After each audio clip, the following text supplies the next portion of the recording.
انت بتسال اي اي ولا بتخليه يشتغل مكانك؟ الفرق كبير قوي بين حد يرد عليك وحد تاني بينجز عنك. وهنا الكلام ما بين بريبلكستي ومانوس. بريبلكستي مش موديل عادي، ده انسر انجن، يعني لما تساله بيروح يدور على الانترنت يقرا ويرجع يرد عليك بالمصادر الموثوقه. لكن مانوس ده ايجنت تنفيذي بيربط ايميلك ومواعيدك، نوشن، سلاك، كانك انت بالظبط شغال. تعال نشوف بريبلكستي لو جربنا عليه دلوقتي. نفتح الشاشه مع بعض.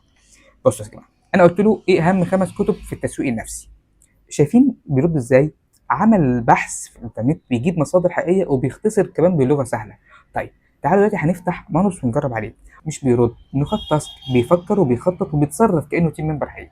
كل واحد فيهم زي ما انتم شايفين ليه شخصيه وطريقه تفكير. ريبلكس عقله في الانترنت، لكن مانوس عقله في الشغل بتاعه. عشان نعرف الفرق بينهم لازم نعرف كل واحد فيهم بيشتغل ازاي اصلا. ريبلكس تي بيستخدم حاجه اسمها راج، ريتريفر اجيومنتد جنريشن، يعني الموديل بيدور في الانترنت قبل ما يجاوب. مانوس بقى بيشتغل كانه تيم ممبر، لانه ايجنت اوتونوموس اسيستنت، يعني بياخد قرارات وبينفذ مكانك زي سكرتير ذكي شغال في الخلفيه. فانا مقارنه سريعه بينهم. مانوس اي اي ايجنت اكزيكتيف اسيستنت، وعدوها لي، بينفذ مهام فعاليه، شغل جوه يومك، مثالي للتنفيذ والمتابعه. بريبلكس تي انسر انجن، بيبحث وبيرد بمصادر، شغال بره يومك ومثالي للبحث والتحليل. واحد فيهم زي جوجل بس استرويد شويه، والتاني كانه سكرتير محترف شغال معاك بالظبط. طب مين بيستخدم مين؟ انت باحث، طالب، كاتب محتوى، محلل، صحفي، وبتدور على معلومات، بريبلكس تي هيكفي وبزياده. لو انت مدير مشروع، اتش ار، تيم ليد، رائد اعمال، وعايز حد ينفذ مكانك، مانوس هيبقى احسن من 10 مساعدين. احنا لسه بنكتشف الفرق ما بين اي اي يجاوبك واي اي تاني يشتغل مكانك. في الحلقات الجايه هنكتشف ازاي نختار ونخصص اي اي يخدمك انت فعلا. تعال رايح فين؟ قولي في الكومنتات، شايف نفسك تستخدم مين اكتر؟